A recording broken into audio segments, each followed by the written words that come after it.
హైదరాబాద్ నడిబొడ్డున పచ్చని చెట్ల మధ్యలో వాకింగ్ చేయడం అనేది చాలా అదృష్టం. ఎందుకంటే ఇక్కడ కొన్ని వందల రకాల ఔషధ మొక్కలను ఈ పార్క్ సిబ్బంది పెంచుతున్నారు. ఈ మొక్కల్ని కూడా వాళ్ళ సొంత బిడ్డల్లాగా, ఎలా అంటే ఆ మొక్కలని ఎక్కడ కూడా ఆ సమ్మర్ సీజన్లో కూడా ఇవి వాడిపోకుండా ఎవ్రీడే ప్రతిరోజు కూడా వీటికి వాటరింగ్ చేస్తూ తర్వాత వీటిని చాలా డెవలప్ చేశారు.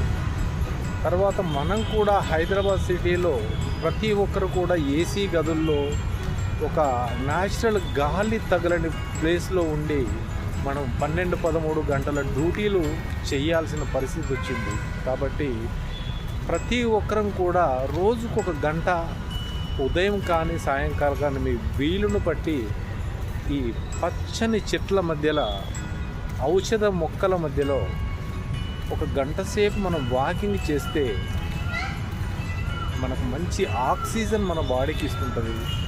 తర్వాత ఈ పొల్యూషన్ నుంచి ఉన్నది, ఈ ఏసీ గదుల నుంచి ఉన్న ఆ ఆర్టిఫిషియల్ గాలి నుంచి మనం కొంచెం విముక్తి పొంది మంచి రిలీఫ్ని ఇవ్వడంతో పాటు ఆ వాకింగ్లో రోజుకు ఒక గంట వాకింగ్ చేయడం ద్వారా కూడా చాలా హెల్తీగా మనం ఉంటాం. కాబట్టి మంచి పార్క్ దగ్గర ఇది ఉండే నేషనల్ పార్క్, దీనిని చాలా డెవలప్ చేశారు. వాకర్స్కి అసౌకర్యం కలగకుండా ప్రతి అడుగడుగున కూడా సీసీ కెమెరాలతో పాటు ఎలాంటి